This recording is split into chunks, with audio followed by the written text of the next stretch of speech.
I'm not going to lie to you. I didn't want Caleb to come back as a love interest. And now, I'm absolutely obsessed with him. I always wanted to be in the same world as you. It's me. It was January 2025, and you just had to be in the fandom because the teasers were dropping. Caleb was coming whether you were ready for it or not, and the fandom was so divided. What a controversial figure Caleb has been. And it's funny to think back that I was one of those people who was like, oh gosh, I don't know about this direction that the series is taking. And now I have what I like to call Caleb brainworms. I can't get him out of my mind. So what is it about Caleb that makes us so obsessed with him? How did he cause so many people to switch over the passing of just a few months? This is Serena, also known as Serena in 2D or Serena in 2D 2 over on my TikTok. If you follow me on TikTok, then you already know that I have been spamming you with Caleb videos. I am absolutely obsessed. And that's why I thought, why not make one massive YouTube video about our boy Caleb? Stay tuned. In this video, we are going to go over Caleb's beautiful growth journey, and we're going to talk about ourselves, about the fans of Caleb, and what about his writing has drawn us to him so much. Because Caleb fangirls, we're a different breed. I like to say that we have Caleb brainworms because there's something about him that just burrows right in there and doesn't want to let go. And you might think, maybe this video is just for the Caleb girlies. Wrong. Well, kind of. Okay, so Caleb girlies, this is your mission.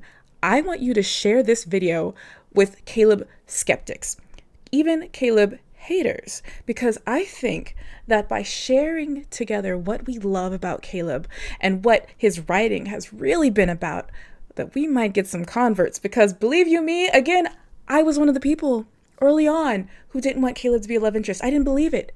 And I'm a believer. I see it. I've seen the light. And I believe that we can convert more people, especially the people who are kind of on the fence about Caleb, because I've heard from those people as well. It is completely understandable why some people found Caleb's character to be especially triggering.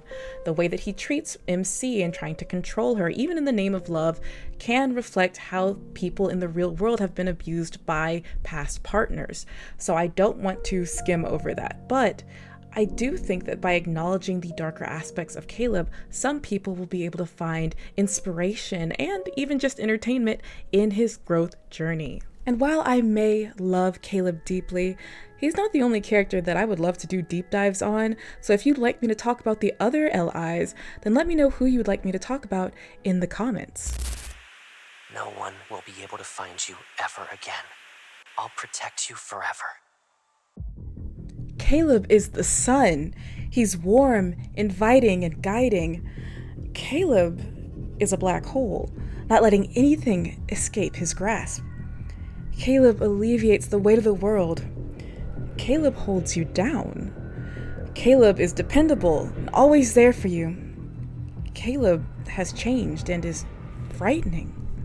He's this playful, cool, masculine figure that can guide you and make you feel like everything is going to be okay.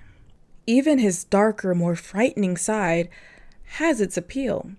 His controlling nature comes from a desire to protect. And by surveying MC, by wanting to control her, that can make some people feel like they are deeply desired, that they are truly wanted. I want to feel your warmth. Your heartbeat, everything. I want you to stay with me forever. His fixation with MC and her alone can feel comforting because it can make the player feel like they are all that he needs, that he will never put someone above them, that he would never cheat on them. There's no fear in fighting for his attention, of losing his love. I think a part of the appeal of that stalkerish type of character is knowing that they have seen you in your private moments and still they find you appealing, maybe even more so for it. Now, Caleb is not as invasive as like a classic stalker character. I should lock you Not up. counting Catch-22 Caleb. But I digress. He is perfect for people who want to feel like they are loved in their totality. I want to keep you in a world where it's just the two of us. That lifetime of knowing you is just so powerful. Caleb has watched you change over time and accepts you and loves you. And I think he's perfect for people who maybe feel like they've changed in ways that have made them less lovable. I think, too, Caleb gives a type of love that a lot of people have sought out in their own families. Again, wanting someone who has watched you grow and change, but still accepts you, loves you, and who will love you truly unconditionally. This is a man who feels like he's whole when he's with you. There's something shameless about how much the two of them want to be one, to merge together, that all they need is each other. All right, officer. After dinner, I'll give you a massage to relax your muscles. I'll also check for other bruises. You're wearing the uniform, taking care of everyday needs. That's an easy order to give, you know. Clothes handed to you, meals served on cue. My reward. The officer gives the orders, and I follow them. I don't need a reward. I want whatever you're willing to give me. And whatever you want is what I'll offer to you, or even the authority to command me. He's also for people who want a man that they can rely on, who wants nothing in return, who gains pleasure in pleasing you. Go already. Also, I want some snacks. And fruit. Take all the time you need. Caleb is for the people who want to feel like it's okay to be doted on, to be a bit needy, to be a bit childish. Maybe they weren't allowed to be like that earlier on in their own lives, and as adults, they want to be a little bit spoiled from time to time. But loving Caleb, loving maybe even any fictional character, isn't just about what they do for you, but also what they can tell you about yourself. Because this is not a video that is just about Caleb, but it's also about you. And perhaps you're like me, and you love Caleb because you see some of yourself in him. And we'll get into that later. But first, let's dive into Caleb's journey. Let's take a look at him from a young boy to where he is now with MC as a grown man. You don't need me? Is that what you think? Why is Caleb obsessed with control? Well, for Caleb, it's because control means safety, and that is how he shows love to MC, early on especially. And it's hard for him to see other ways of expressing his love for her through trust, through being vulnerable. Early on, again, it's that need to make sure that she is safe, that everything is accountable, everything is predictable. We see his controlling tendencies not just through how he would withhold MC in the main storyline, trying to keep her away from danger, right? But also through how he fixes things. He knows things down to every little part. He builds models. You know, models are something that have a set way of being built. It's not going off model, going and creating something just completely new. He likes predictability. He likes, even through caretaking, that's a way of control, making sure that someone has their meals. And for Caleb, this again is his way of showing love for MC through these predictable means. Today's the first day of your period. How are you feeling? I got you a new smart nightlight so you won't stumble at night. It comes with an automatic emergency contact feature. Just say, call Caleb if anything happens. It's okay. I don't mind. Even when you suddenly want to visit that barbecue place next to our old house. Alrighty, I can build a castle with pillows and blankets. It'll be perfect for hunkering down and watching an adventure movie together. Your period started a few days early? It's okay. I have contingency plans for any situation you might encounter. So yes, it can be frightening how he wants to control things, but also that's all that he can see as a way of expressing love when uncertainty makes him so fearful, right? Uncertainty means variables that can come in that could possibly cause harm, that could threaten his place in MC's life as well. And he still wants to be this reliable, playful, cheerful Caleb, but he has to hide his darker side, his fears, or at least that's what he thinks, right? He's not ready to bring her in just yet. But we get to that later on. It's me who can't let go.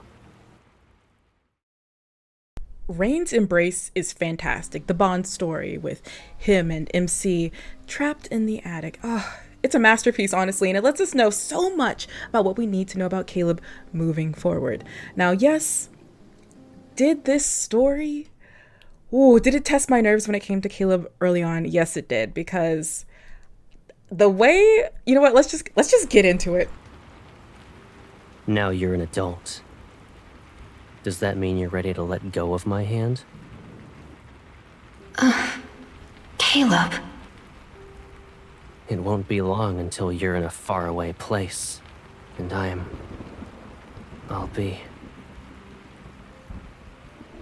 We see Caleb's fears, his guilt, his connection to the weather, which is so cool. Oh God, the way it reflects his mind and how he sees the outside world, how he defines himself, what he needs from MC, and even that awareness that he's in the wrong for wanting to hold her back. And that's important to hold on to with this story, right? Because you might walk away from it feeling like, oh, Caleb just wants to control MC. But really, he knows that he has to let her go. And that's an important part of Caleb's character, where he is able to give her freedom in a sense, but sometimes he does it in a way that isn't great for MC. Even within that story where we reflect on how, as a child, he locked MC in the attic, right? While taking care of some bullies outside. He doesn't allow her to know what's going on and to work alongside him. And MC is rightfully so angry about this. He's just now confessing that it was something that he did, right? He had felt really guilty about it. And we see how Caleb can separate himself from MC and deal with things that he thinks are threats away from her. And that's, again, what we would see happen in the future, where he stayed in Skyhaven and he wasn't planning on coming back unless he had, what we can assume, taking care of all of the threats. And here it's bullies, right? And he has this strong sense of justice too. And we see that come up later on in some of the other stories. But he needed to stay in MC's life. She's starting to move away from him. She's turning into an adult, and that threatens how he's been defining himself, right? Him being this protector, this guide for MC. Where does he exist in her life? Who is he if he isn't needed anymore by her? And God, the way that he tries to make her feel weak, that got to me with the whole like, okay, show me how strong you are then. But again, he knows he was in the wrong for that. So that helps a lot with it. And he's very tender and gentle with her. But again, he has that controlling side, that dark side, that fearful side, him looking out, at the world, the outside world while holding her close. That's something that we'd see show up continuously in the story. Another stormy scene centered around Caleb's frustration around protecting MC was in Far Space Bloomfall from Caleb's Standard Myth.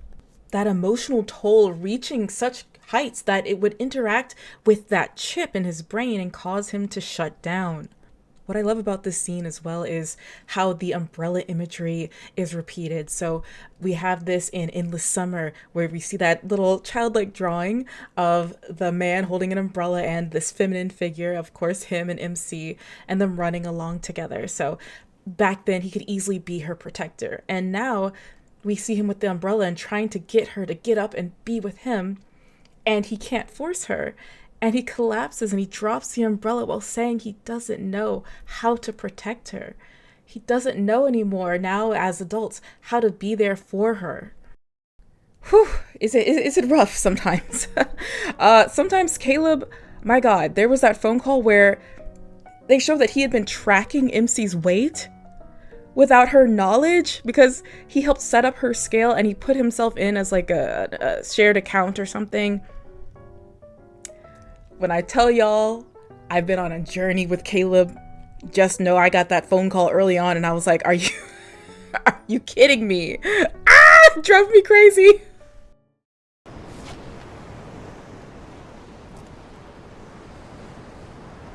But moving forward, we start to see how he becomes so much more comfortable with trusting MC as a partner, as being comfortable with things that he cannot control. And oh my God, was it amazing? His birthday, his whole birthday event, that story, the phone call, the card, no return night, all of it was, oh, it was beautiful. We were eating so well during his birthday, because we go back and we look at Skyhaven. He was keeping secrets from her. He was deflecting, joking things off, right? We've seen him do that over and over again. But during the birthday, that's when he was deciding to open up to her. He lets her know that this is what I need from you. When she was like, what do you want for your birthday? And he lets her know, which is hard for him because Caleb, it's hard for him to voice his desires because he's always looking to put MC over himself. And so it's so meaningful that he's able to talk to her as best he can and say, like, I want to do this plane ride with you, right? Where they're both together and he's her co-pilot. And he's able to reminisce on what it was like for him to go up in the air early on as a pilot, and seeing her and being proud of her strength and her growth, which is something that we love to see, especially since sometimes he can feel like he wants her to be dependent on him, but truly he does want to see her grow. And they go through the storm clouds together, and he's like, do you understand what I need from you now? And she understands that he wants a partner, and he's finally being so much more honest about it. Oh, it's beautiful. And we even have them cutting the cake together. Instead of him cutting the cake, he wants to share in things with her. And then that also feels very wedding-y as well, very romantic. But he opens up too about his fears and his joys around being a pilot. And I loved that so much. Again, seeing him in his element and his true nature come out of this person who does feel so much passion and levity as well. He can be very light and trusting and experimental, but only when he feels more comfortable. And now he's learning to find comfort in MC by bringing her in as a partner. And it's all I wanted from his character. It's so much growth, so beautiful. And how was he able to grow so much? It's thanks to our amazing girl, MC. I'm always going to give MC her flowers that she deserves. Yes, because MC calls Caleb out. And honestly, like we've talked about this, she is much nicer than she is much nicer than maybe I would be. And then other people are like, yeah, like she lets Caleb off the hook more than I would. But part of his growth is coming from the fact that she has vocalized how uncomfortable him keeping in the dark has made her, infantilizing her. It makes her uncomfortable. Him trying to joke things off, and she's like, no, this is serious. I need you to communicate with me. And then eventually he starts to do that. And guess what, Caleb? That helps alleviate some burdens off of you when you can be more honest and when you can have a partner by your side, right? Rain's embrace, of course, he wanted to make her feel weak because he had that whole identity thing of needing to feel like her protector, right? In the spring event as well, he was going ahead and doing all this work in the garden, right? So remember, they had to take care of some flowers they were planting, and Caleb had gone ahead and done a bunch of work without cluing her in. And she's like, I could have helped you. He's like, oh, what? You used to be happy being my cheerleader before. See, he used to bring up the past as a way to infantilize her and try to keep her in that role. And she lets him know, like, what? No, I'm not happy being your cheerleader. And he's like, okay, you know what? Actually, I could use your help fortifying because there are these pests that are trying to get in. So again, we have Caleb letting her know about these outside threats that she needs to know about. And I can't wait, hopefully, to see that in the main storyline, since he has not been letting her know what's going on, because of course he's afraid that it will cause her to act a little bit more rash, right? But that's the thing. When you don't tell MC things, that's when she gets a little kooky. When you're like this, right? That's when she starts where do you injecting think you herself can with go? chips because you're not telling her about what's going on. You gotta tell her what's going on. You gotta treat her like a partner, right? He had that fear of abandonment too, and it's so sad.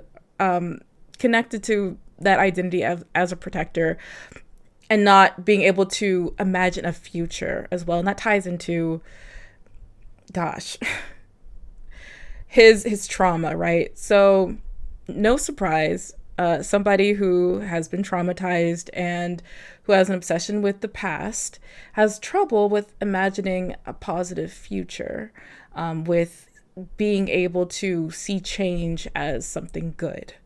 In Floating Floral Letter, we see that as well. He's holding on to old images. He can't be present with her. He plans for the worst case scenarios instead of being able to imagine a positive future. Oh God, those letters. When MC finds those letters, where he had been writing in case he didn't come back from a mission, and she was so despondent. She was so frustrated.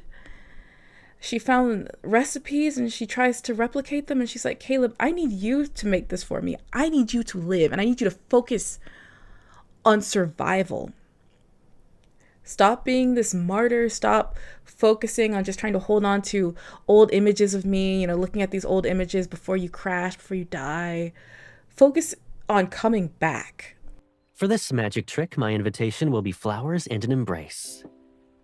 A little world just for us. Join me. I absolutely love Floating Floral Letter, and the way that he's able to put things aside, put work aside, and be present with her for this beautiful floral date, and lets her know, like, I am here for you right now, and we are just going to be together. And he also alludes to, even if they do die, or when they do die, they're just always going to find each other in the next life. So it's just beautiful card. Beautiful card. And then moving forward in the wedding card too, we see how he's starting to imagine, see change as a positive. Even though, yes, we do have him rebuild the old family home, he lets MC know that he wants their relationship to change. That, yes, this is new territory and maybe it's a bit scary, but he needs it and he knows this now. And I just, you guys know, I love seeing Caleb be more in touch with his needs and not being afraid to vocalize them, feeling like he can trust MC with his heart. During Intertwined Gold, we have this seemingly innocuous scene where Caleb is helping MC get rid of old things. And he finds this bottle of expired fabric spray, right? And for Caleb, it's nostalgic for him. It reminds him of the past in a positive way. But for MC, she didn't want it. She didn't finish it. And he wonders, maybe it wasn't good enough, and that's why she didn't use it. She associated with pain. She associated with him leaving. But for him, it was something that they had purchased together, so it was shared fragrance. And we see scents, especially laundry, and shower gel. If you know, you know, associated with Caleb and MC as well. Interestingly enough, cleanliness, linking them together when they tend to feel dirty about their thoughts. But they were using the same fabric spray, right? And so he's like, wow, okay, you want to get rid of it? I guess it wasn't good enough. And she's like, yeah, I didn't like it. And yes, you can tell that Caleb, he has this habit of seeing himself in objects, in things that are small, things that are discarded, disfigured, helpless. Oh, and we'll get into that later. We'll talk more about that later. I'm not even afraid of death. I'm afraid you'll suddenly realize I'm not the Caleb you wanted me to be, and I'm afraid you'll hate me. Caleb felt like he wasn't deserving of love. For as much unconditional love he was able to give to MC, he would not allow that for himself. He couldn't imagine that he would be worthy of unconditional love. He felt like if he changed, which he had, that maybe he didn't deserve to be by MC's side anymore. And there was so much shame, right, around his feelings for MC. Caleb wasn't concerned so much about the outside world. So where was that shame coming from? It was coming from being this brotherly figure to MC and realizing that his feelings are not so brotherly anymore. And so he was afraid that in a way that he's turned into something shameful in the eyes of MC. Again, it's not about societal standards for him. It's about how MC feels about him and how she feels about their relationship being presented to other people as well. Caleb feels ashamed of his feelings for MC, right? He is afraid of that transformation, that change of going from this brotherly figure to her to now realizing that he has thoughts that aren't so brotherly about her. And he's afraid of that change in their relationship, or at least he was, feeling like maybe she wouldn't accept him or be disgusted by him even. Because those feelings, right, knowing that he was like this brother figure to her and feeling that shame, that did not come from a fear of being judged by the outside world, right? It wasn't anything like that. It was all dependent on how MC would react to those feelings.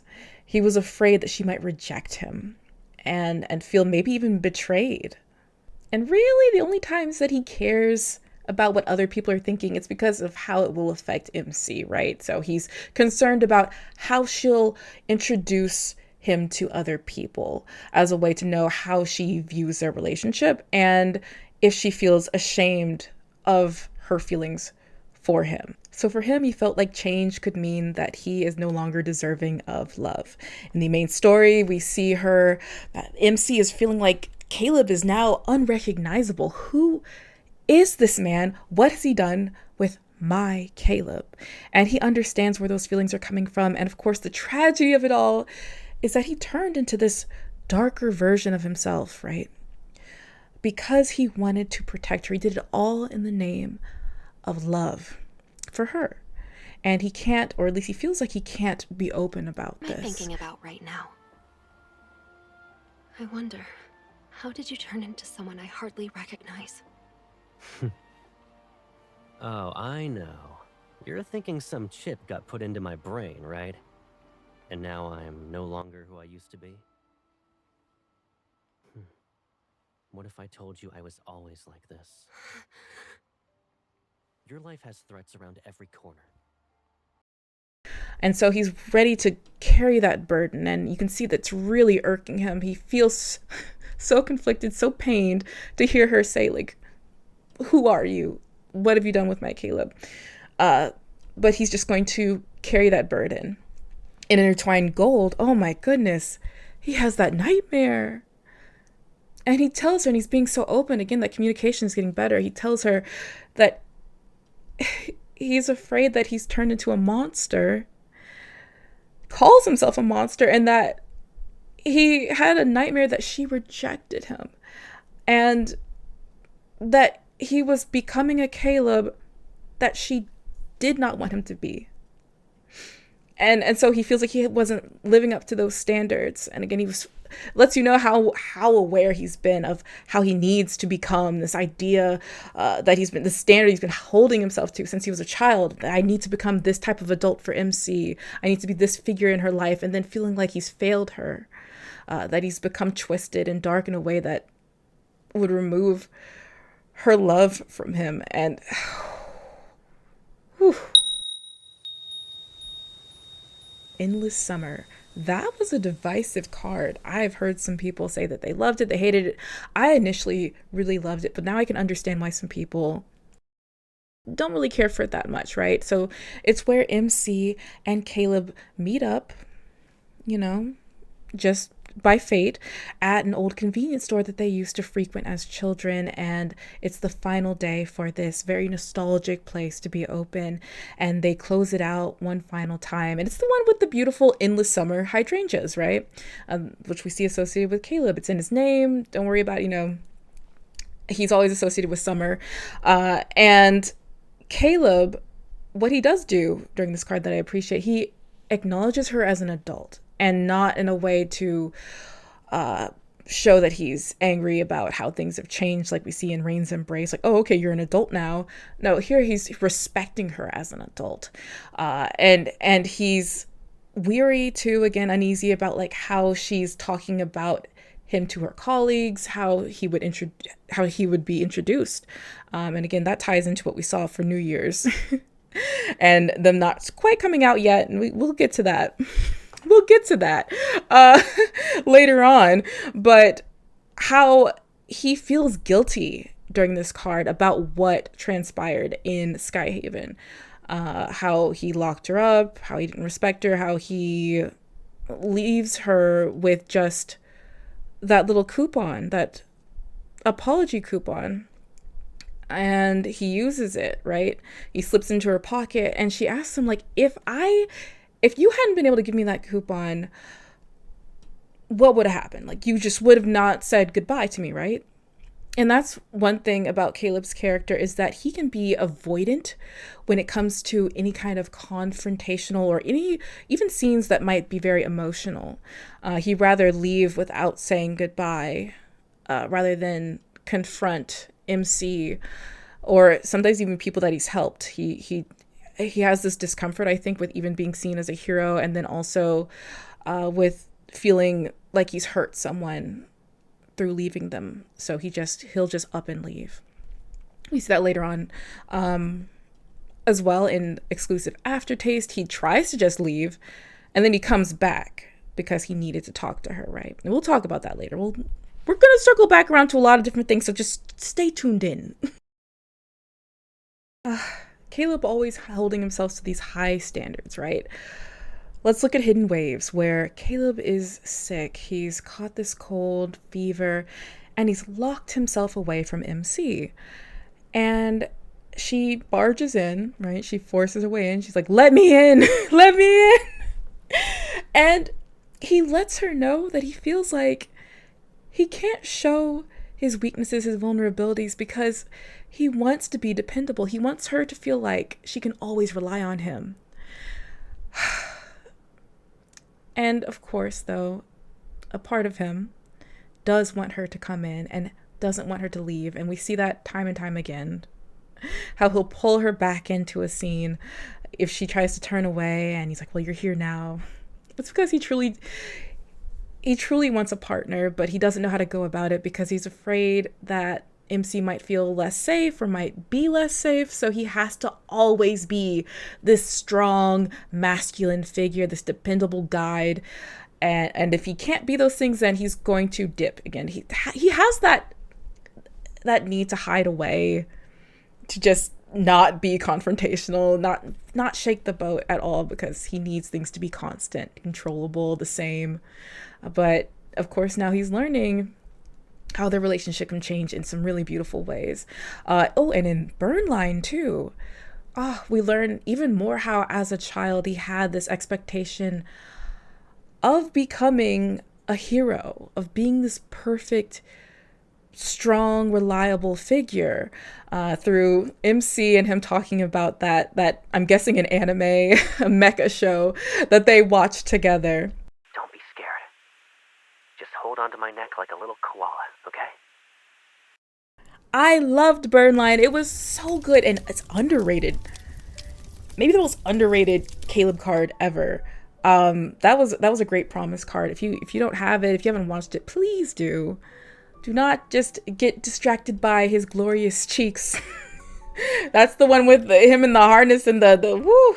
It's nice, but it's also nice for the lovely, lovely story. We come back to how MC and Caleb as children were gravitating towards heroism as a source of power after everything that they experienced with feeling powerless, with seeing the other suffer, or with suffering themselves.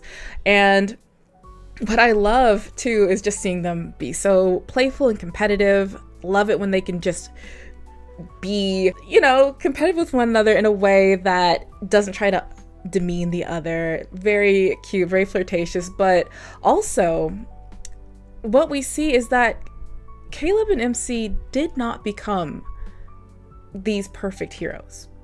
And that's reflected in the little keychains that they both win.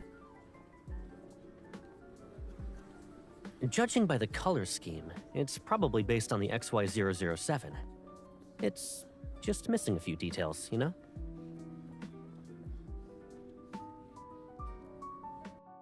MC's a bit disappointed. Looking at it, she's like, it's not exactly like the robot, like the mech that they used in the anime. And he's like, well, the idea is still there. And that's it. They didn't become these perfect heroes, but they got close enough. They suffered, right? And Caleb's little keychain, oh my goodness, while they were acting as heroes in real life this time, similar to how they had maybe dreamt of being as kids, and Caleb swoops in to save the day, and MC helps navigate him. Command, do you read me? Determine the best route for me.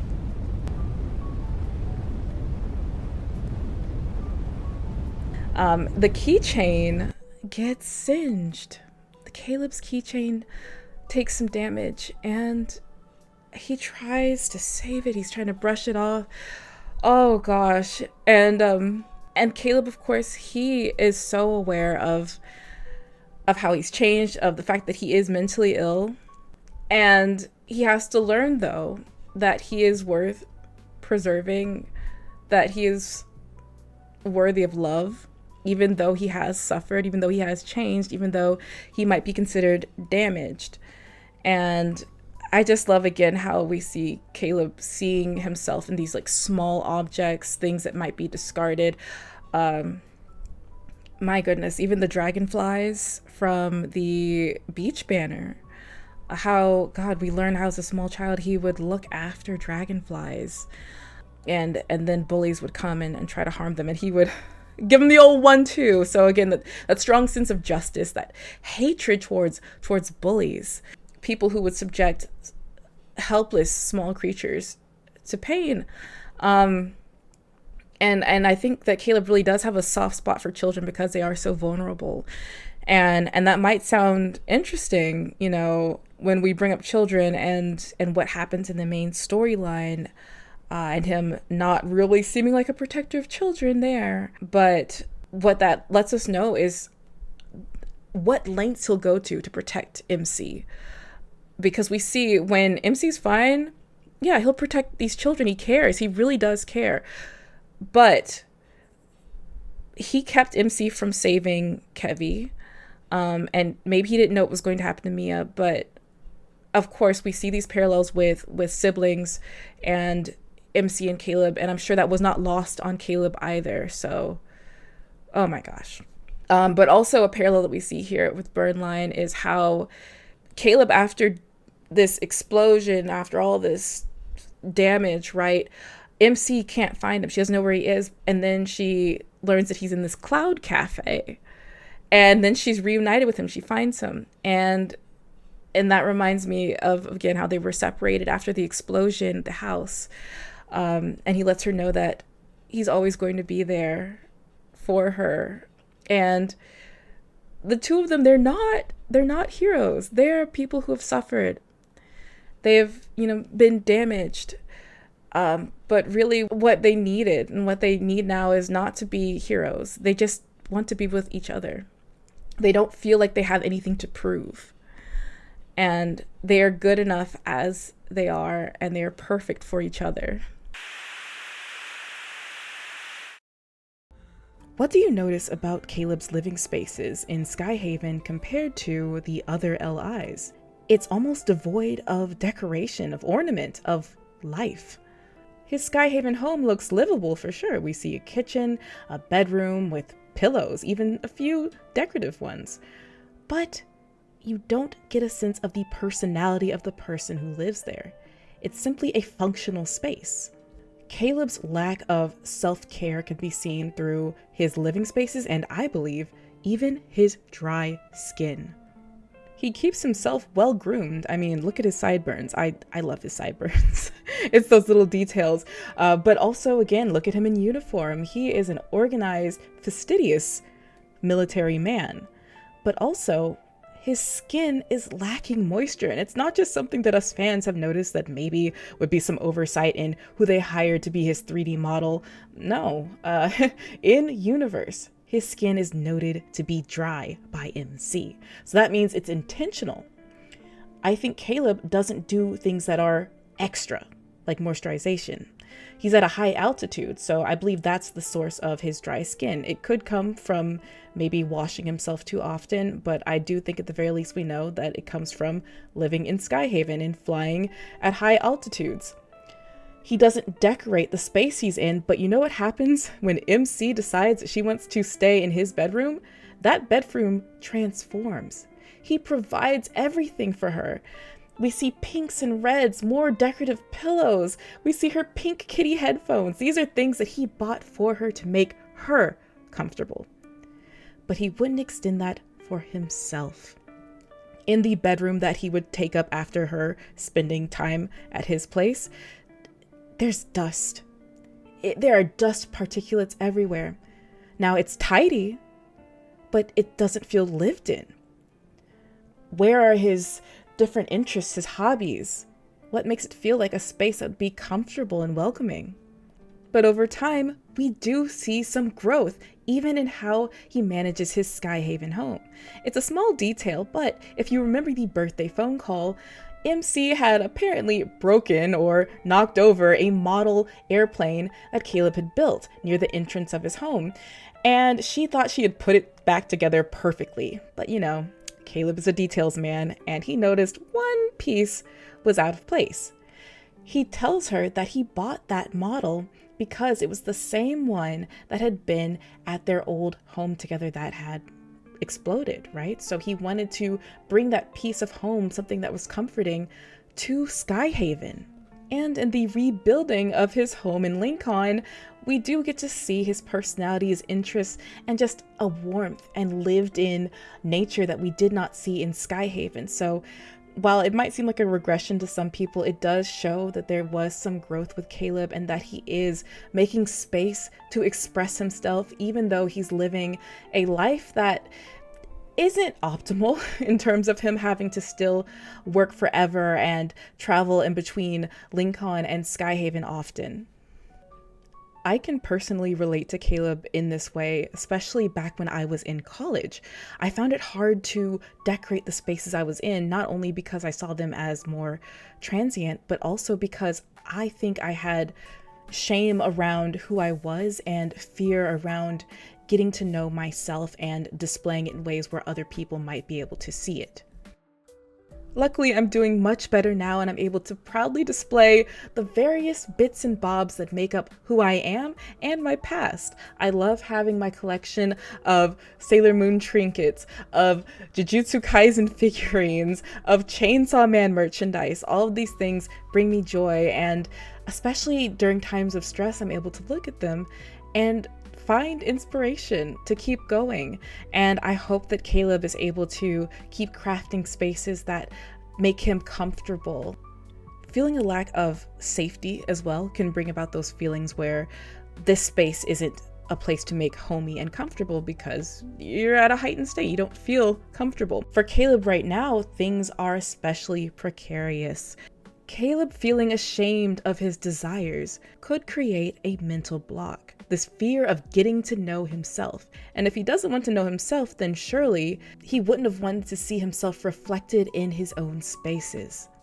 Caleb treated himself like a machine, doing everything that was necessary for it to function, for it to serve.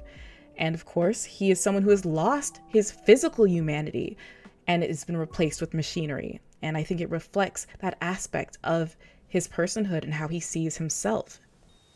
Home is the sum of many firsts for me. I look forward to seeing what our home will be like in 100 days or 100 years from now. What about Caleb's relationship to the outside world and to other people outside of MC? Early on, I used to feel like Caleb just did not show much care for anyone that was not MC herself, right? Even animals, people. Poor Gideon. Oh, Gideon. Oh, he's like, I'm here for you, buddy. Those moments posts are hilarious. They crack me up. But early on, it didn't feel like Caleb cared for much outside of MC. We look at exclusive aftertaste. He was pretty frustrated here, to be fair. MC is asking him about, hey, like, do you cook for yourself? And he admits, no, I mostly eat out with friends. And she's like, oh, okay, friends. Cool. So do you ever cook for them? And then Caleb says, who would cook for those guys? The people you just said were your friends? Okay. And then even in the idol card that we have, there's the guy who's like, Caleb, buddy, pal, remember me? Oh, we go way back, me and Caleb. He used to help us out all the time. Caleb's like, get to the point. Not an ounce of warmth. And the only reason he helped this man out was because MC said she wanted to see him up there singing and dancing. But too, we have the New Year's card. MC is introducing Caleb to Simone and Tara, and she doesn't know quite how to introduce him. And Simone and Tara see right through friend of a friend of a friend of a friend nonsense, right? But Caleb, he's not necessarily cold. Maybe he's lukewarm, we can say, towards them. And he is quick to know, is anyone messing with my girl, right? He needs to be able to assess threats. That's just how he is. He's not here to be buddy, cutesy. He's like, okay, is anyone bullying my girl? Is there anyone I need to have a chat with, right? You guys cool? Okay, you looking out for her? All right, okay. But his distrust for the outside world is understandable, right? He learned at a young age the cruelty of humans, being in the Gaia Research Center, being subjected to so much testing, presumably he knows what happened with MC, that she was being killed in experiments and coming back. That's cruel. It's a cruel thing to do to children. And he just knows how harsh the world can be too, after escaping from Gaia and just trying to survive. Even at the orphanage, things were chaotic. So the world is this very hard to control place for him. And so it makes him very fearful. And then, he was adopted by Grandma Joe. And while I don't think that Joe was some consistent antagonistic force in their life, he still, you can imagine it's confusing for a child to know that this woman was behind the torture, in the name of research, right, of the person you love the most. And that is now taking care of both of you. Your caretaker was capable of such cruelty, right? And that, I'm sure, could be extremely confusing. So we see again how he has that strong sense of justice, how he's able to assess a bully and know that he needs to take care of them sooner than later. Find a threat, eliminate it. That's how he does. When they were kids, that's how he'd do it. With the dragonflies, that's how he takes care of things. They're looking forward to me not coming back. Unfortunately for them, I already danced with death once.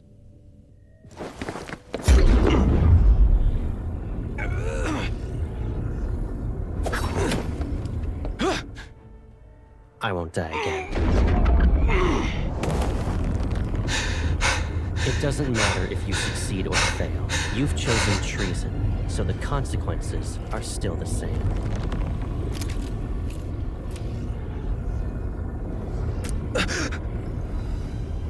You don't need to return to Skyhaven.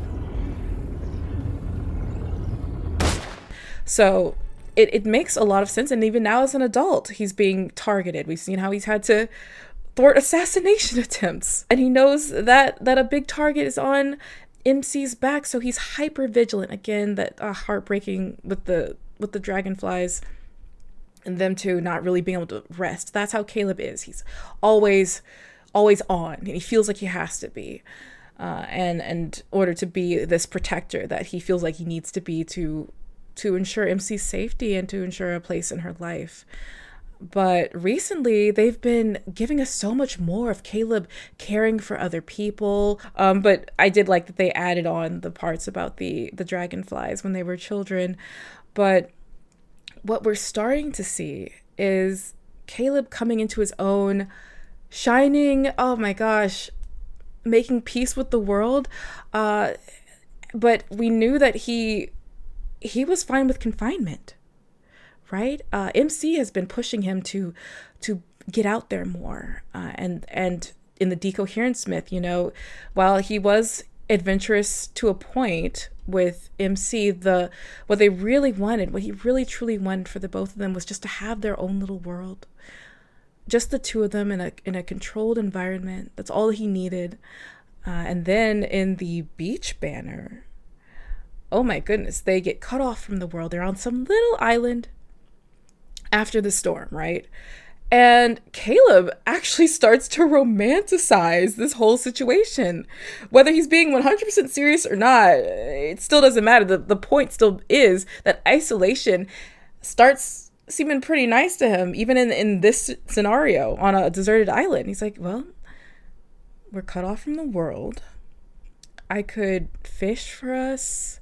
At night we could look up at the stars, and we could do other things as well. He was on demon time, but I do love how patient he is with MC. And they shouldn't have hooked up then, right? That wouldn't have been the right time, because this is Caleb in a mindset where confinement, isolation is good. And MC lets him know, like, this isn't my jam. Like, this isn't for me. By saying, yeah, I'd get tired of eating fish every day. Then there's those vines that were growing in the recesses of the cave that they were taking shelter in. And while, yes, they were alive, they weren't thriving, right? They'd found this little pocket of safety. And this is where Caleb starts opening up to MC about the dragonflies and bringing up how they don't really sleep, they don't really rest. And that's how he is. And he's holding her so tightly, almost like in a suffocating embrace, keeping her safe and warm. And she gets Caleb to embrace his true nature by being out in the sun. I can feel the wind direction now.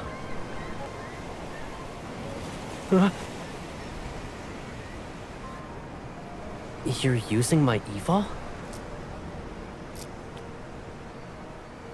No freebies for you. It was just so much fun. The beach banner, being up in the sky with Caleb, seeing him let go, seeing him trust MC as a partner. And yes, acknowledging these storm clouds, but showing how they can get through it together. That was, it was amazing. And I love that we could interact with that, and it wasn't just a little cut scene. He was beautiful during this too. And even later on, MC tells him, like, we aren't like those vines in a cave. We're stronger than that. and it just gives him that confidence boost that he needs, that, like, don't worry, we are going to make it together. And you deserve to be out in the sun, and you should be out in the sun. Don't get comfortable with hiding away in darkness and locking away and sealing us away. But even so, we continue into another summer card, right? Oh my gosh. Where they go camping. My God.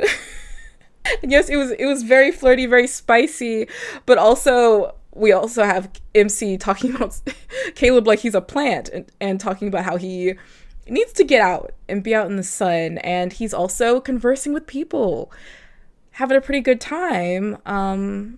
But also he was intentionally messing with MC a bit, stoking that jealousy to make her desire him even more. But confinement is still a part of his love language, but it can't be through force nor through just plain fear. And he's moving out of that. And I find that really stunning, and it's great for him and MC, so they can still have this different dynamic that might seem a bit dark or twisted, but it works for them, and it does show growth. We're going to talk about one of the more twisted aspects of the relationship later as pain is concerned. But again, just wait for it.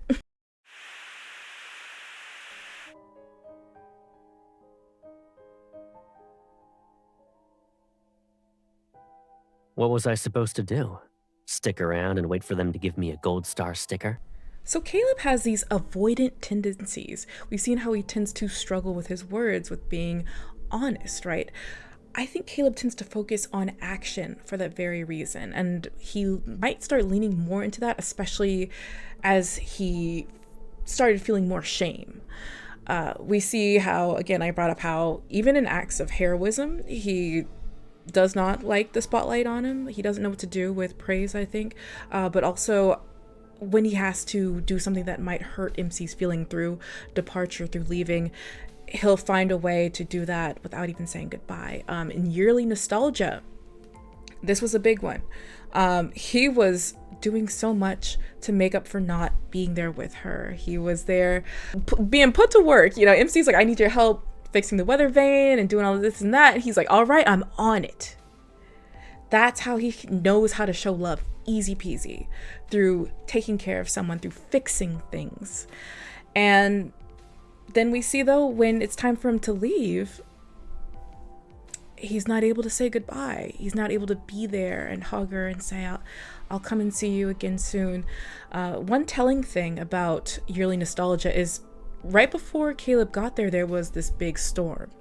And that's where the weather vane that they'd made together was damaged. And we know that you have to pay attention to weather when it comes to Caleb, because oftentimes it's an outer reflection of how he's feeling. It could also be a sign of his fears, but also, you know, just his inner turmoil as well. So I think he was suffering. He was very conflicted coming home. And then he comes home and he's able to be there with her, and it's awkward because Yearly Nostalgia marks where those feelings are starting to become something that he can't ignore anymore, and it's becoming a bit awkward. Behave. Stop touching me.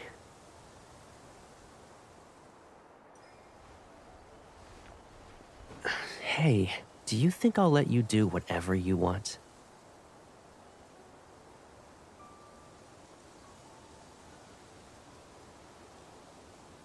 And he probably doesn't even know how to acknowledge them to himself, and certainly can't tell her how he feels.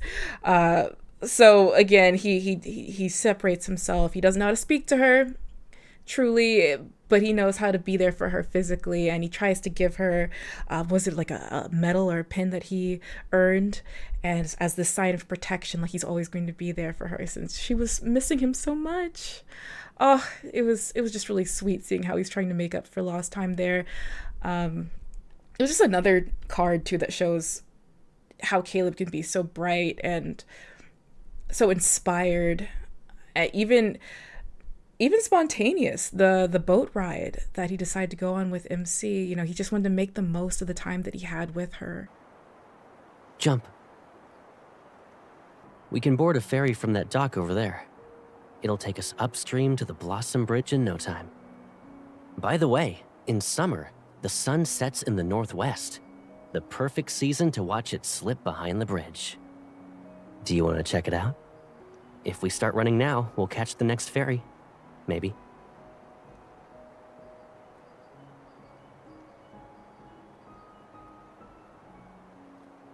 And they were talking about the sun and its positioning, and, you know, this idea that the sun is this something to orient yourself around, and he's always going to be there for MC, and he's this guide for her, and really beautiful. And like I mentioned earlier, an exclusive aftertaste, he does come back, but again, he was so quick, so close to leaning into that old way of doing things, of being more avoidant, but he wouldn't allow himself to do that again. He had to come back and at least try to resolve things in terms of facing MC about her feelings for him, but he decides to give her time. You know, it's really sweet. But at the same time, we've seen that stunning growth. Stunning growth. No Return Night, I think, was a big marker for that inability to let things sit in a wobbly space. He's more confident now. He's talking to MC and he's telling her, we're going to resolve this tonight. Well, I'm here.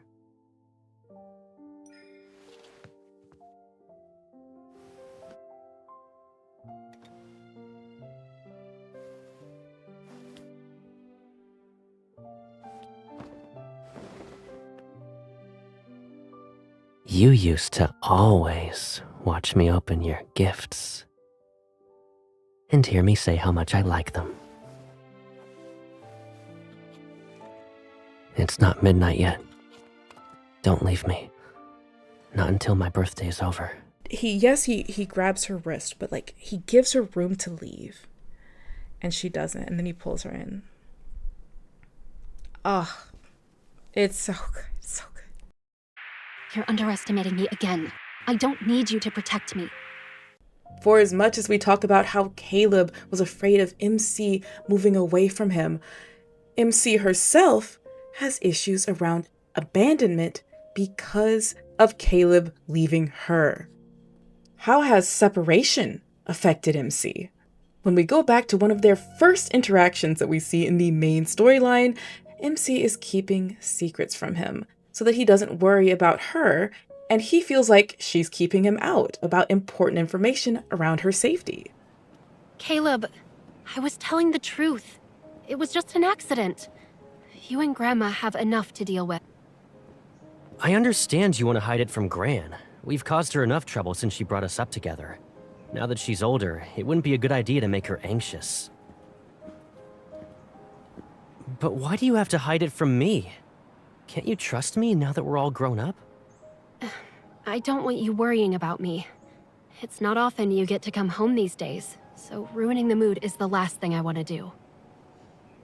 Also, I'm a grown-up now. I need to be the one making sure I stay safe. You can't protect me forever. Why is that a problem? If not me, who could you possibly turn to? And while the MC haters might see MC as being too bratty, or she's just keeping too much information from Caleb, what I see is someone who has had to cope with the fact that Caleb will not always be around. And I think it's been hard for her because she is so bound to him.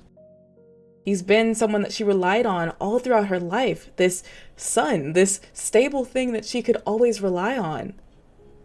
But quickly she had to learn that he would be moving away from her, that he was older, he would be going into his education and his career while she was still young, and he would have to leave and would only visit sometimes. So when she tells Caleb that she's an adult and can look after herself, she's telling herself that. She's had to prepare herself for a life where Caleb is not always by her side. In classic MC fashion, she doesn't allow fear to crush her. Instead, she takes action. She tries to become stronger. And again, we see this with how she responded to being attacked as a child during the Chrono Rift catastrophe. Choosing to become a hunter instead of just cowering in fear of wanderers. And of course, post-explosion, MC doesn't give herself much time to grieve. Instead, she's ready to take revenge, to find answers. She's back at work and doing her own secret investigations. When you don't listen to me and run too quickly, you're gonna get a twisted ankle. Don't move.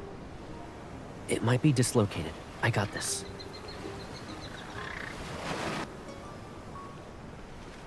Huh.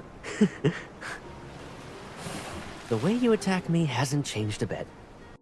So, it is fun. It's a great little dynamic with Caleb and MC, where she loves to be doted on and to be taken care of. He loves taking care of her and always being there for her. There's that ever important element that we see inscribed on Caleb's necklace, given to him by MC, that shows how much returning is important to her. It is you, Caleb. I must be dreaming. It's me. It's okay. I'm back. Even if they're going to be separated for days, weeks, months, by miles and miles from Skyhaven to Lincoln, she just needs him to return to her.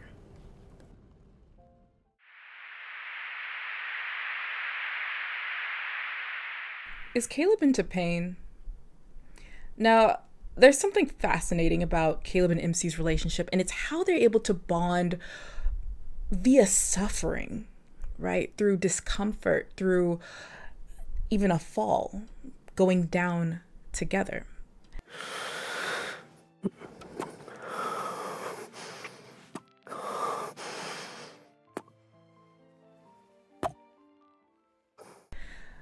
And this is something that we see especially as we start moving forward into the Hidden Waves territory, into Painful Signal, etc. But I can't even feel you anymore.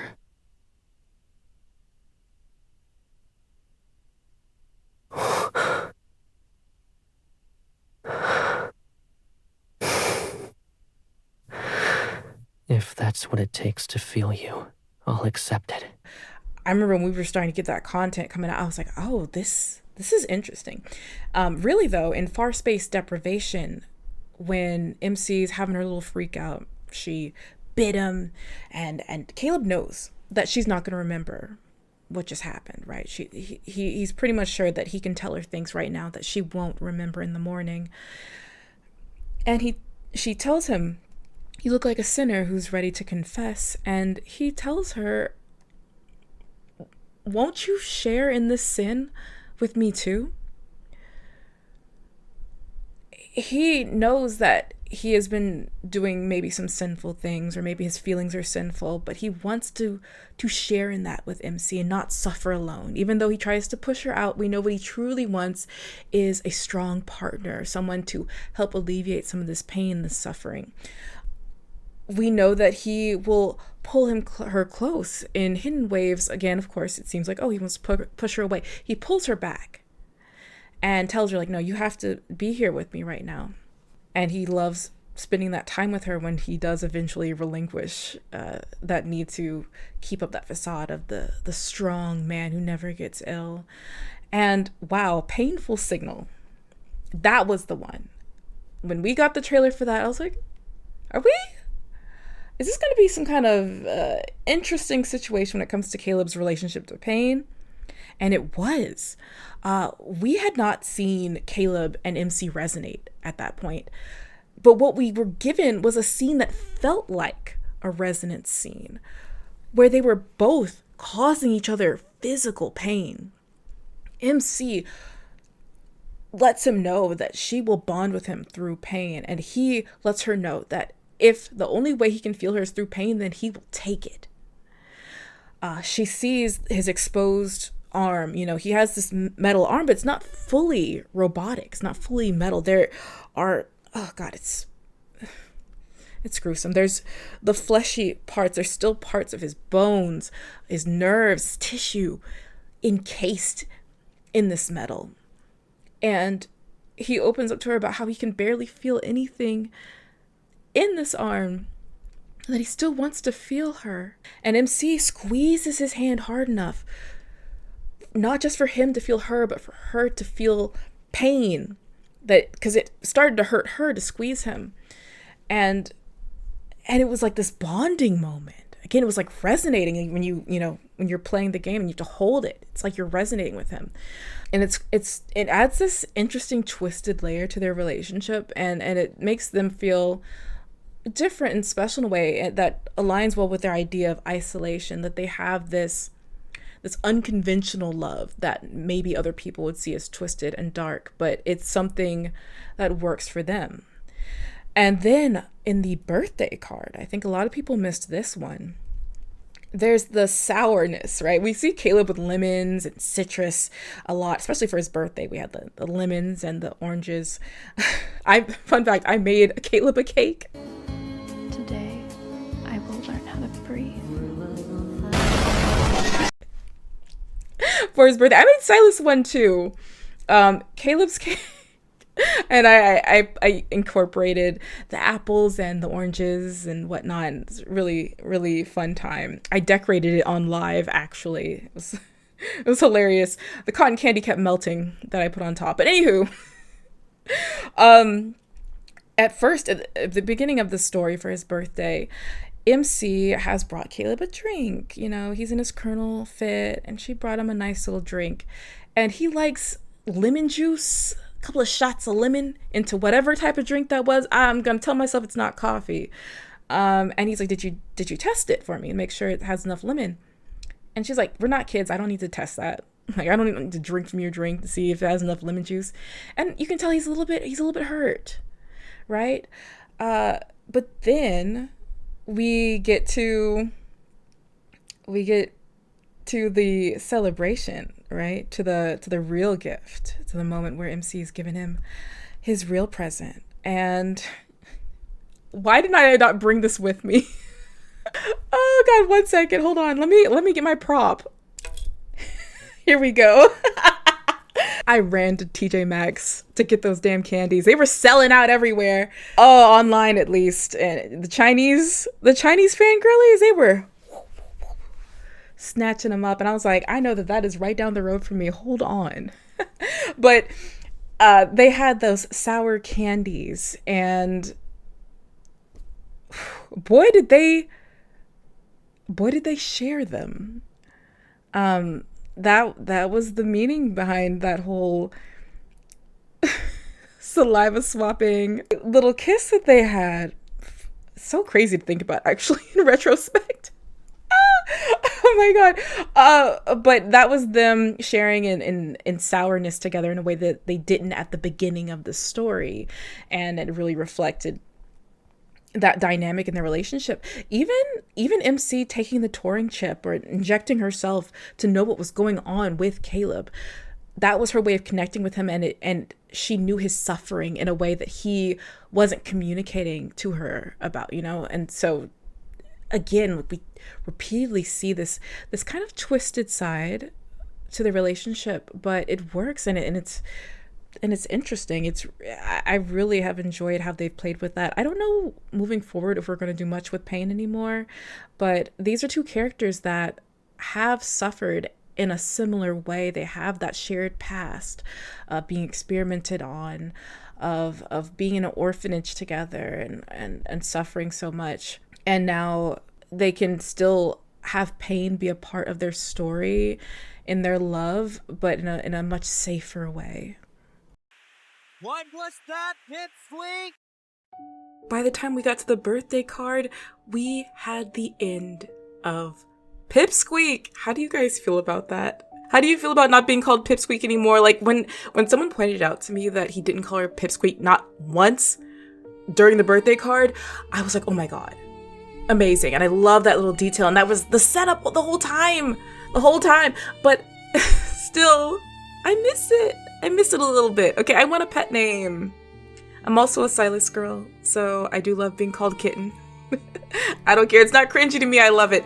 So losing that pet name with Caleb, I was like, dang it. but I love that they used that to symbolize how that barrier had been there, had been using Pipsqueak to soften that space between the two of them and make it more so that he could hide his feelings, hide behind, hey, Pipsqueak, him creating this category for her to be in that would try to save himself from his thoughts about her and his feelings about her and keep her from seeing how he really felt. But now, of course, he's confident. He knows that she reciprocates those feelings. There's no need for Pipsqueak anymore. Strict? Me? Something consistent that we've seen with Caleb's character, watched it grow over time, is his confidence. And that comes from him really knowing that MC loves him. that she doesn't want to abandon him, that she wants to be by his side, and that she returns those shameful feelings that he has for her. I know the girlies love Colonel Caleb, right? Usually people are talking about when he's doing things like, caressing MC's leg and using his gravity powers to hold her down, talking about putting a collar on her, comparing her to a cat, and all that stuff, right? For me, what kept that from being that attractive or arousing was the fact that it was clear that it was coming from a place of fear, right? He wasn't confident in his ability to have MC close to him. He had to force her. So he used to be more forceful, and that came from a place of fear and insecurity. And now, though, he knows that she'll come to him, that he can be patient with her. And that to me is just so much more sexy.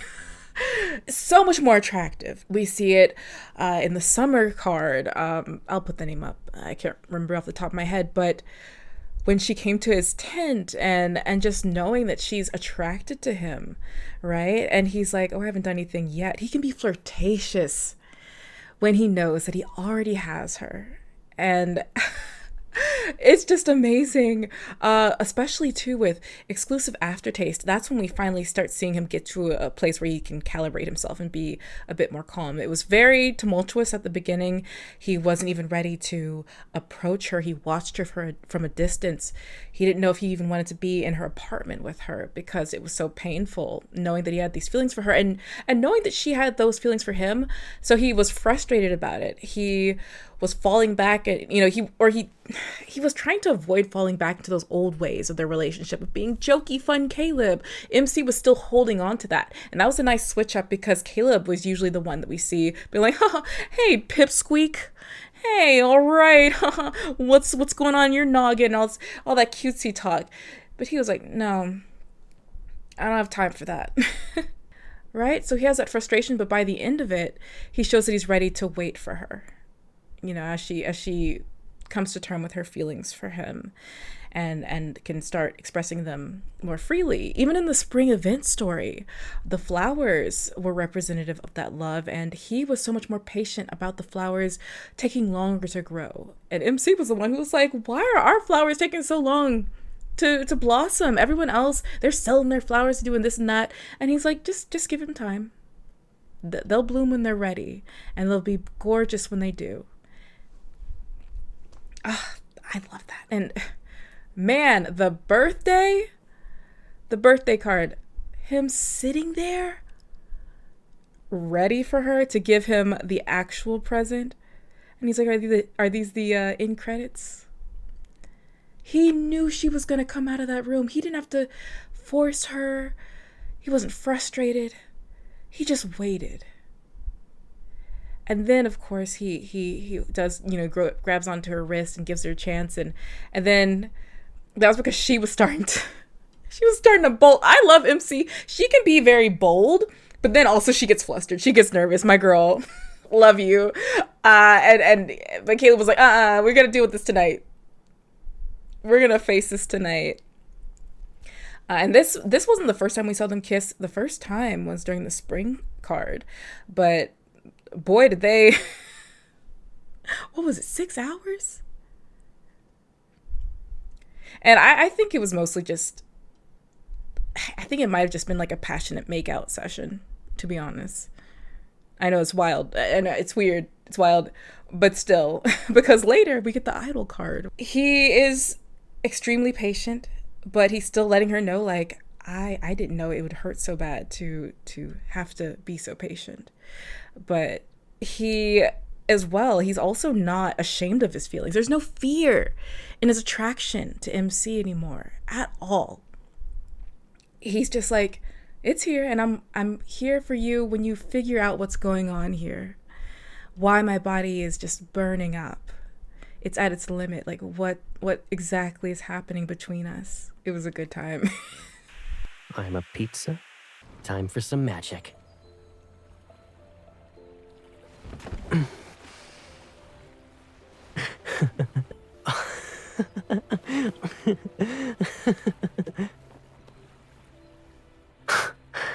Woof.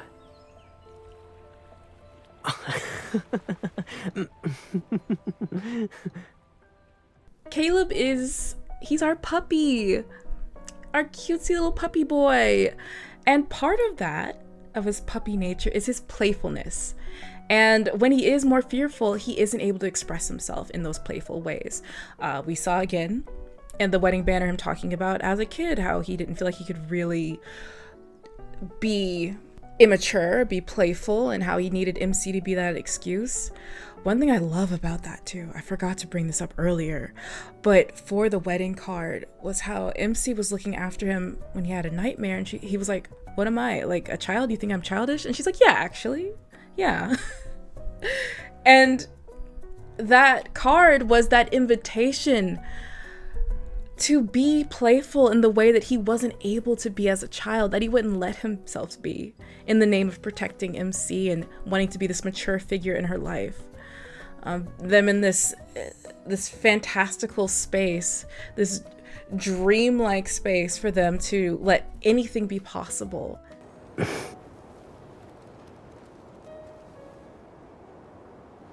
They won't just be in deep space. They'll live on in my dreams.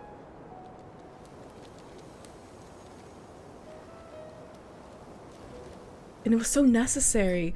The spring card as well, floating floral letter.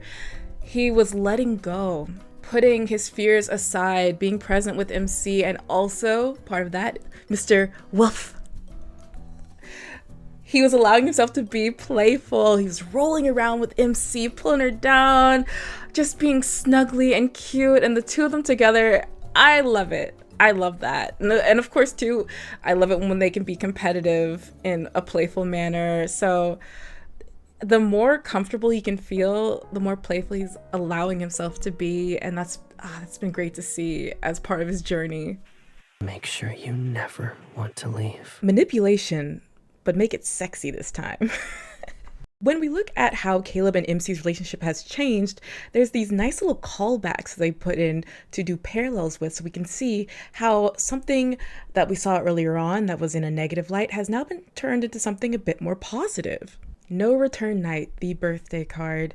Caleb tells MC that he's twisting her words so that he can catch her. I love it. This time, it's manipulation in a playful way that is just Caleb trying to get MC to express her feelings for him. He doesn't want to push her, but he will poke and prod her to get her to say what she really feels. Chasing Summer, that sexy camping card where MC declares her relationship in front of her coworkers, right? That's beautiful. But what I loved about it was that Caleb was intentionally poking and prodding MC, goading her into, again, expressing her feelings for him, showing that desire for him. And Caleb loves seeing when MC can mirror how he feels towards her back to him. He sees Captivity as this way of expressing love and desire, and then he's able to see it come right back at him from MC when she talks about wanting to cage him up. And again, we're getting these callbacks to enclosure of forcing someone into a space, but here, now we're not forcing, and it's just a playful way of speaking and showing desire. And I love that. Oh my gosh. Caleb could not believe it. I couldn't believe it. MC was on a different time. She's like, that is my man. And I'm tired of you guys taking him away from me. Ooh, she got that sturdy tent meant for two. I told her coworkers that. Wild. I love that she got embarrassed after that, though. That was really cute. What do you need? You can tell me. We can return to Lincoln if that's what you want. If you want to return to the past, we'll rebuild our old house and move in together. And if one house isn't enough, I'll build you a whole maze. I'll decorate it with everything you could ever want. It will be the most beautiful, stunning garden you've ever seen. No one will be able to find you ever again. I'll protect you forever. So we get callbacks to the rebuilding of the house, their old house together, and the maze, which, remember, that was brought up in the main storyline, and he's losing it, and he's like, I'll rebuild our old house. I'll build a whole maze. No one will have to find you ever again. That scene, right? What he's doing, he's not really trying to scare her at all. He's passionately expressing what he thinks will make MC happy. right? So for him, again, captivity, going back to the past, that's safety. That's controlled. He's even looking at her like with this sweet looking face. And she's like, I don't want to be captive. What? And she pushes back on him and he's like, what? He's genuinely confused. But now after some growth, we do see him do those two things, or we see callbacks to the maze and the house. And the house, when I heard that had been rebuilt, I was like, oh God, no. Story, where are we going? Writers, tell me, because I hadn't gone to the card yet. I hadn't played his wedding card yet. But when I actually did, I was pleasantly surprised. It was this card that was about not running away from the past, being able to embrace it, but also accept change. This is the card we have Caleb admitting that he wants a different relationship with MC. And so the exterior of the house is the same, but the interior has changed. The garden is no longer the same. That tree is gone where Caleb used to mark MC's height, this very childish thing, showing them as they're growing into adulthood. And now it's gone and they're planting a new sapling. So this new relationship that they're exploring that's going to grow over time is now planted there. And I think that's actually a really interesting way of marrying together the past and change that's inevitable. And it also just reflected how Caleb was still struggling with that mindset around the past. And oh God, and Mr. Fixer, thinking that if he rebuilt the house, he would stop having nightmares of it exploding. That was heartbreaking. They won't just be in deep space. They'll live on in my dreams.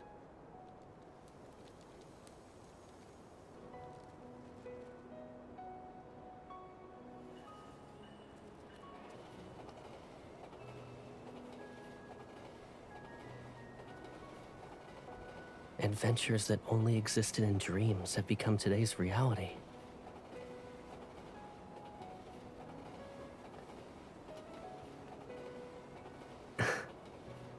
Hold on tight.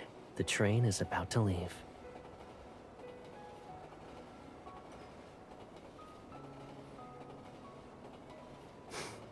Aren't we already doing that? The future is right now.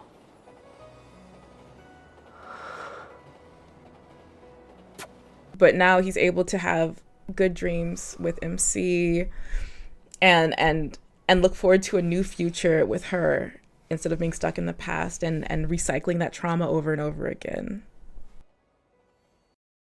I was so surprised to see that maze callback in the idol banner. And I love, oh my gosh, wasn't it great that MC's the one who brought it up? Because Caleb was like, oh, feels like I'm in a clear maze. And she's like, pretty ironic, huh? You were the one talking about putting me in a maze before. And he's like, yeah, but like, I wouldn't force you in there. I'd wait for you to enter. I'd wait for you to enter there willingly. And I'm like, okay. But I did think that was an interesting way of revisiting the maze imagery with this idea of it being clear. So they know the end goal, see it there. The love is there, but they don't know how to navigate it to get to the end point. So feeling lost and confused. Caleb has been so patient with MC and so careful, right? Because he has that fear of scaring her away. Maybe he miscalculated. What if she doesn't really feel that way for him, So he was going to give her that time. And so that was a nice little callback. And again, it's this idea of not forcing someone into confinement anymore. Again, they're just talking about these metaphorical spaces, cages and mazes in a way that is surprising and nice to see this full circle moment of how much they've grown and how much Caleb has grown mostly as a way to show his love for MC. He's matured so much. And I can't wait to see where we go next. I'll always be by your side. Earlier in the video, I talked about how Caleb appeals to so many different people. But now I want to focus in on how we connect to Caleb.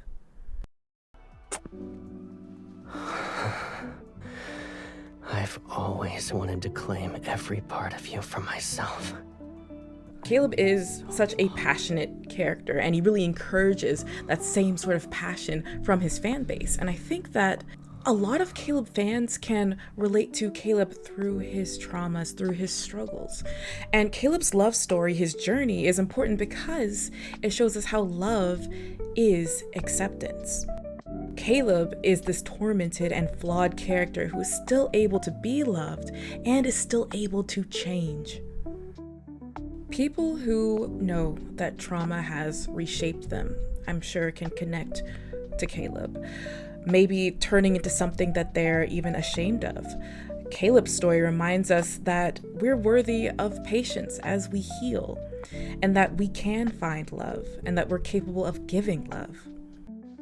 Something that we see both Caleb and MC bring up is purity, and how they don't feel pure anymore. How as children, their relationship was pure. We see this in the wedding card, and then even when we look at the cauliflower unicorns assignment, when MC sees this, parallel brother-sister duo, she talks about how it reminds her of how they were both pure back when they were their age, right? And I could see Caleb really connecting to people who feel like they've changed in ways that have made them impure, that they have even impure thoughts and desires. There's this interesting influence of Christianity in Caleb and MC's relationship as well. Obviously, we've got Adam, Eve, Lucifer, all mixed together throughout their story. We have Caleb and MC falling together. We have the idea of awareness even. I love that. First, we see that in the trailer, of the Decoherence trailer. And so that idea of waking up, being aware of these feelings in a way that could bring even shame, these feelings that might be shameful, like Adam and Eve becoming aware of their own nudity.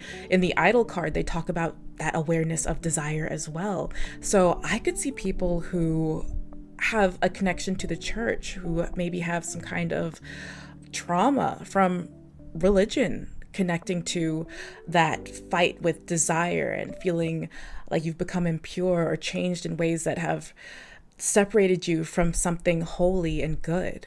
Of course, we know that Caleb tends to cling to the past. And while yes, I do think that Caleb fans could have that as an issue as well, but also I could see Caleb fans struggling with envisioning a future for themselves, right? Because that is something that they can't fully control. And if they do have PTSD, that's not uncommon, or could also catastrophize, always seeing the worst case scenario. We see how Caleb is like that. He plans for the worst, plans for his own death repeatedly.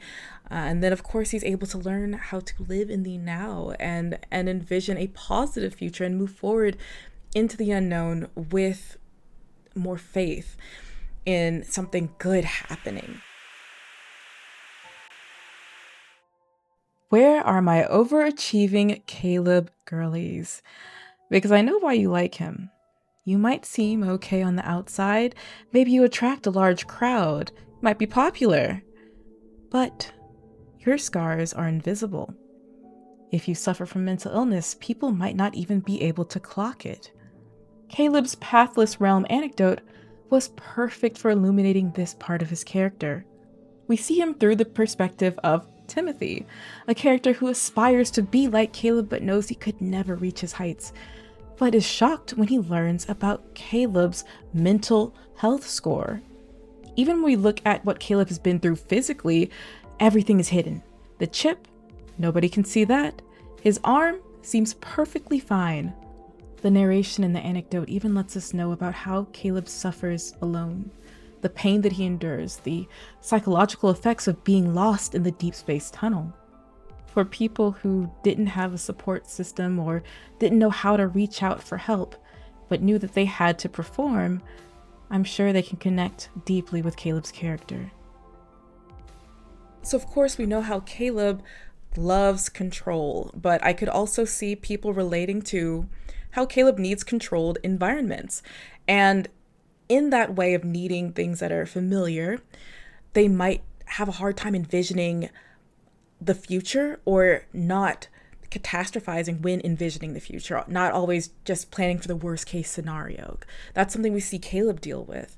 I could also see Caleb fans tending to be inside, spending a lot of time in places that they can control, that they understand as safe. Maybe they like small spaces even.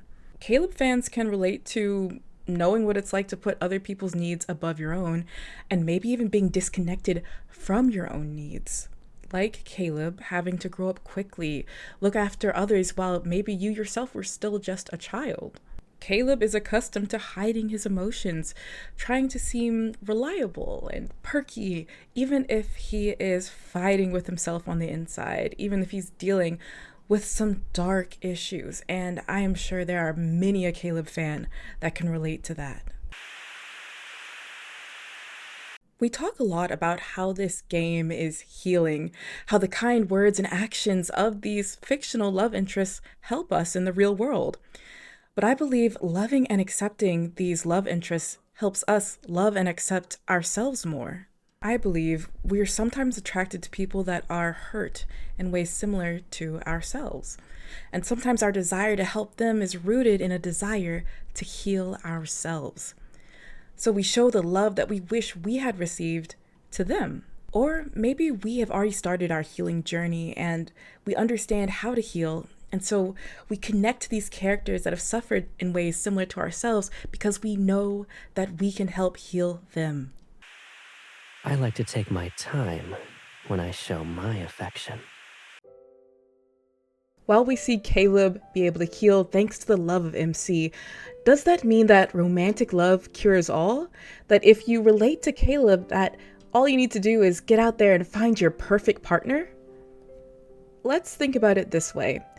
Caleb and MC are both these fictional characters that we can use to inspire ourselves. I know the way that I see them. I see MC when she encourages Caleb to speak up about his wants and needs as a voice I need to embody myself, to tell my inner Caleb that I am worthy of having the things that I desire and that I need. When I might feel more anxious and feel the need to close myself off from the world to keep myself safe, I don't have an MC to keep safe. It is me. I am the MC that I'm keeping safe, but also I'm able to think of it like how MC is the one that encourages Caleb to feel safe in the outside world, that the two of them need to go out, be in the sun, have fun, and know that they can handle whatever unprecedented things happen to them. Love in Deep Space has helped so many women come to terms with what they would like in a romantic relationship and reevaluate past romantic relationships. But at the same time, it's able to help us reflect on what we need from ourselves. I have gotten to meet so many amazing Caleb fans, and I love that I was able to switch up. I'm proud of it, okay? I'm proud of changing because by being patient with Caleb's story, I learned to be more patient with myself. I was able to relate to him and how he was working through his own traumas. And I know that some people feel like his story might be retreading old ground or didn't move fast enough. But for me, I actually found that quite refreshing because he doesn't make this big 180. There's these little problems situated into maybe some broader issues, like maybe the big problem is him clinging to the past, but then we focus in on his trauma, his fear of the unknown within that, and we deal with that bit. And then we deal with him feeling like he needs to exist as this protector figure by himself, that's a part of this identity that he held in the past. And then we see how he comes out of that identity and is able to be a partner to MC and bring her in. And it's just this gradual growth that I found refreshing and realistic and beautiful.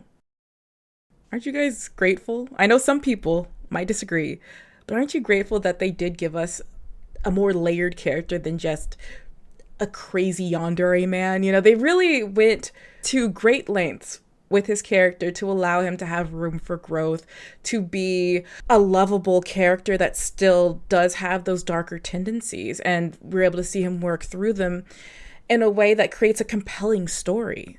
And because of this, myself and others have been able to connect with Caleb in a way that they wouldn't have if he wasn't given such intentional writing.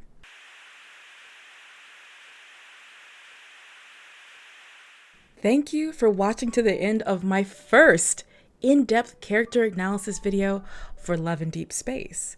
And if you enjoyed it, then make sure to follow here and let me know who you want me to talk about next time, right? Because I love these boys. I have love for all of the boys, right? I know you guys saw me going in on Caleb here, but I've got a lot of knowledge about the other guys and things that I want to say about them and about their fans, right? And if you came here from TikTok, thanks for making the journey, because I am going to be focusing more on YouTube in the foreseeable future, especially since what's going to happen with TikTok in the future as an American citizen, we'll have to wait and see. If you're a Caleb skeptic, or if you were a Caleb skeptic, has your opinion changed on him? Have I been able to, craft some more empathy, at least towards the fans? Right? Maybe you look a bit more favorably upon his character or the fans. If you did, let me know. I want to know if I did my job as a Caleb girly spreading the word.